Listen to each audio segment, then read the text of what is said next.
Buonasera professor Carlo Lottieri.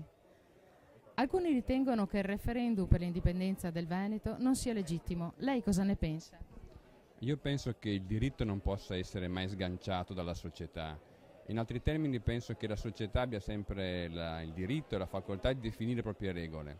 E quindi in questo senso anche quanti sostengono che secondo l'ordinamento attuale il referendum è legittimo, e ovviamente questo è molto discutibile, anche coloro dovrebbero ben capire che è sempre in potere della società, in questo caso il popolo veneto, definire eventualmente regole nuove.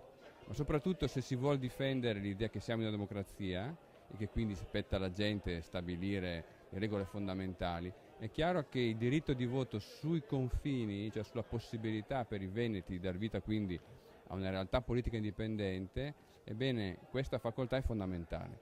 Quindi è assurdo che quanti parlano della nostra Costituzione in nome della democrazia vogliano, a partire da questa stessa Costituzione, impedire ai veneti di dar vita a un Veneto indipendente.